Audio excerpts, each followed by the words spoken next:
Last 50 hours से दुनिया की पॉलिटिक्स में बहुत चेंज आ रहा है, स्पेशली रशिया यूक्रेन वॉर में। अच्छा, मैं आपको पूरी हिस्ट्री से लेके चलूँगा। आजकल दुनिया में एक फैशन बन गया है, एक ट्रेंड बन गया है कि बहुत सारे कंट्रीज़ अपनी प्राइवेट आर्मीज़, एक पैरेलल आर्मी तैयार करते हैं जिसमें बड़े हेल्दी किस्म के बॉडी बिल्डर्स और बड़े स्ट्रॉन्ग लोग लिए जाते हैं जो पैसों के लिए काम करते हैं। जैसे टर्की ने अपनी एक सादात नाम की आर्मी बनाई हुई है, और आप लोगों को याद होगा कि अभी पाकिस्तान कश्मीर इंडिया की ज़रा थोड़ा बहुत टेंशन हुआ था तो कश्मीर वो टर्की ने कहा था कि हमारी सादात आर्मी आपकी पाकिस्तान की हेल्प करेगी। बहरहाल इसी तरह रशिया ने 2014 में एक वैगनार ग्रुप के नाम से एक प्राइवेट आर्मी जिसको मर्सनरीज भी कहते हैं वो फॉर्म की थी, और उसमें इनिशियली 800,000 लोग थे जबकि अब उसमें 50,000 के करीब लोग हैं। इस वैगनार ग्रुप का जो चीफ इन्होंने बनाया ना, हेड बनाया, वो पुतिन ने अपना बावर्ची बनाया, जो शेफ। और याद रखना, जो बावर्ची होता है ना इन प्रेसिडेंट्स वगैरह का, इतने स्ट्रांग आदमी का, वो बड़ा टेस्टेड होता है, बहुत ट्रस्टेड आदमी होता है, नहीं उसकी हिस्ट्री बैकग्राउंड सब चेक किया हुआ होता है। तो ये पहली बात है, ये जो प्रिगोजिन जो बंदा इसका हेड था वैगनार ग्रुप का, ये बहुत हाईली ट्रस्टवर्दी पुतिन का आदमी था। अब आहिस्ता आहिस्ता ये वैगनार ग्रुप आगे बढ़ा, और जब यूक्रेन रशिया वॉर हुई तो ये आगे बढ़ के लड़ाई नहीं, इसके जो 50,000 कमांडोज थे ये फ्रंट लाइन में जाके लड़ रहे थे। लेकिन आपको पता है कि उसूल ये है कि अगर आप किसी को बहुत ताकतवर कर दें, मैं अक्सर कहता हूं कि हिटलर किसी आदमी का नाम नहीं है, हिटलर एक सोच है। किसी भी फंक्शन को आप सारे पावर्स दे देना तो वो हिटलर बन जाता है। तो वही हुआ कि प्रिगोजिन ने भी हिटलर वाला ही काम किया, और कहते हैं कि अगर पॉलिटिक्स में if you need a friend buy a dog, तो उसने धोखा दे दिया। अब प्रिगोजिन ने किस तरह गेम खेली, इसने वहां लड़ते लड़ते अचानक से सोशल मीडिया पे ये डालना शुरू कर दिया कि सारा गेम तो हम चला रहे हैं, हम आगे जाके लड़ रहे हैं, वहां मॉस्को में लोग ऑर्डर दे रहे हैं और अय्याशियां कर रहे हैं। इनिशियली ये हुआ। फिर एक और बड़ा मसला ये हुआ था कि रशिया की जो अपनी लीगल जो अपनी आर्मी, प्राइवेट आर्मी की बात नहीं कर रहा वैगनार ग्रुप, उन्होंने चलते चलते बॉम्बिंग कर दी थी अपने ही बंदों पे, वैगनार ग्रुप वालों पे। ये वैगनार ग्रुप वालों का दावा है कि भाई हमारे ऊपर बॉम्बिंग हुई है। तो उन्होंने भी फिर अपनी गन्स का पॉइंट यूक्रेन से हटा के इनकी तरफ कर दिया, और इनके बीच में आपस में एक स्मॉल शॉर्ट वॉर शुरू हो गई। बहरहाल ये एक इशू हमारे मजहब में भी है कि अगर एक मुस्लिम आर्मी जाके किसी और से लड़ रही है ना, और अपने ही बंदों को गलती से एक्सीडेंटली मार दिया ना, तो इस पे एक कॉन्सेप्ट होता है इस्लाम में, दियत देनी पड़ती है। और इसके पीछे लॉजिक ये है कि किसी की जान ऐसी जाए बेकार नहीं है, जान की एक कीमत है। तो बहरहाल दोनों पार्टीज ने एक दूसरे पे इल्ज़ाम लगाए। रशिया वो मॉस्को ने कहा कि भाई हमने कोई बॉम्बिंग नहीं किया आप पे, और बहरहाल इनके बीच में टेंशन क्रिएट हुई। तो पिछले कुछ लास्ट 60-70 आवर्स में जो प्रिगोजिन था, जो वैगनार ग्रुप का जो चीफ था, उसने क्या कहा, उसने कहा हम आ रहे हैं मॉस्को और हम पूरा मॉस्को फतह करेंगे और पुतिन की सरकार तख्ता पलट कर देंगे। अब पुतिन ने क्या किया इसके रिएक्शन में, सबसे पहले तो उसने पूरे मॉस्को के जो इर्द गिर्द है ना, उसने होल करवा दिए, यानी रोड तोड़वा दिए ताकि वो आ ही नहीं सके। इससे एक इंडिकेशन ये भी लगती है कि पुतिन ये वॉर नहीं चाहते थे। सेकंड, पुतिन ने मार्शल लॉ लगा दिया कि भाई अब कोई हमारी मर्जी के बगैर कुछ काम नहीं होगा, और इस पर पेनल्टीज और पनिशमेंट्स बहुत हाई लगा दी।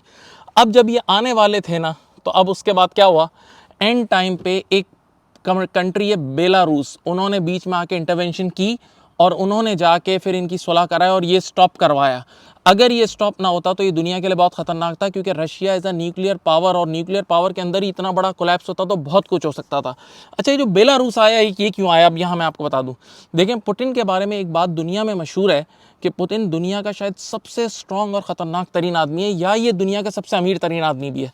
अब आप बोलेंगे यार दुनिया के अमीर तरीन आदमी में तो एलॉन मस्क और ये हैं, ये बात बिल्कुल सही है, लेकिन कुछ न्यूज़ आउटलेट के हिसाब से शायद ये पुतिन है, लेकिन पुतिन लोग ये रशिया वाले डिक्लेयर नहीं करते। वजह, क्योंकि पुतिन का कोई ऑफिशियल बिजनेस नहीं है। तो अगर किसी पॉलिटिशियन या किसी लीडर जिसका बिजनेस ना हो और उसको दुनिया का अमीर तरीन आदमी डिक्लेयर कर दिया जाए, तो पूरी दुनिया यही इल्ज़ाम लगाएगी कि आपके पास करप्शन का पैसा है, इसलिए ये बात बोली नहीं जाती। बहरहाल बेलारूस ने बीच में इंटरवेंशन की और उन्होंने कहा कि भाई अब इसकी सुलह कराई, और उसमें कुछ पॉइंट्स ये थे। एक पॉइंट तो ये है कि अब प्रिगोजिन अपनी रिमेनिंग ज़िंदगी बेलारूस में गुजारेगा, यानी उसको वहाँ प्रोटेक्शन के साथ घर दिया जाएगा। नंबर 2, प्रिगोजिन ने जो बॉम्बिंग हुई थी ना उस पर, वैगनार ग्रुप पे, तो उसके बाद उसने ये दावा किया था, रशिया को ये बोला था कि आप अपने डिफेंस मिनिस्टर को हटाएं। तो अब शायद पुतिन इस पर भी मान गए कि वो अपने डिफेंस मिनिस्टर को हटाएं, लेकिन ये चीज़ बड़ी ख़तरनाक है। अच्छा, अगर ये जंग हो जाती है, इंटरनल ये फड्डा हो जाता ना, तो गोल्ड प्राइस बहुत बुरी तरह शूट करती, और शायद ये यूक्रेन और बाकी वेस्टर्न वर्ल्ड के लिए बहुत अच्छा टाइम था, वो लोग बहुत इस पर खुश थे। डेफिनेटली ये लोग अपोजिट पार्टीज़ हैं। अच्छा, यहाँ मैं एंड में एक कंक्लूजन देना चाहता हूँ कि प्रिगोजिन ने जो ये बात की थी, इसके साथ बहुत सारे रशियन अवाम भी हो गई थी, क्योंकि रशियन अवाम भी तंग आ गई, ये वॉर ख़त्म ही नहीं हो रही यार, कितना टाइम हो चुका है इस वॉर को। और आप यकीन करें, इसकी वजह से रशिया को ठीक ठाक उसकी इकोनॉमी का लॉस भी हुआ है। आप जानते हैं कि रशिया से मेजॉरिटी अमेरिकन ब्रांड्स वहाँ से विड्रॉ हो गए, उनके मॉल्स खाली हो गए, बहुत सारे मसले मसाइल हैं। बल्कि मैं आपको नंबर्स के साथ बात करता हूँ कि रशिया से पिछले 2 सालों में 2022 और 2023 बहुत सारे millionaires, HNWI, high net worth individual. सवाल, सर ये HNWI कौन लोग होते हैं?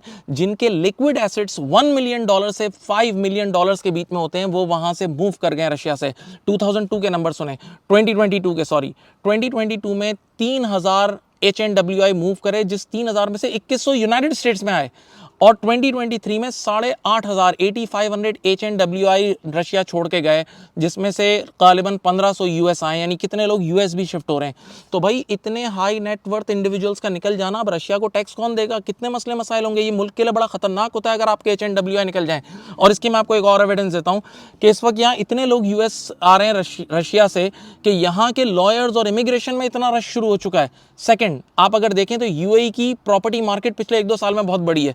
तो आप किसी भी यूएई के डीलर से पूछें, उनकी एक ही जवाब होता है कि बोला भाई हमारे पास रशिया और यूक्रेन से बहुत लोग आ रहे हैं और बहुत एक्सट्रीम HNWIs आ रहे हैं और वो प्रॉपर्टी बाय कर रहे हैं। तो हमारी दुआ यही है कि किसी तरह अल्लाह करे ये वॉर ख़त्म हो, ताकि दुनिया में इन्फ्लेशन का जो अजाब आया हुआ है वो भी ख़त्म हो। अपना ख्याल रखिएगा। Thank you. अल्लाह हाफिज़।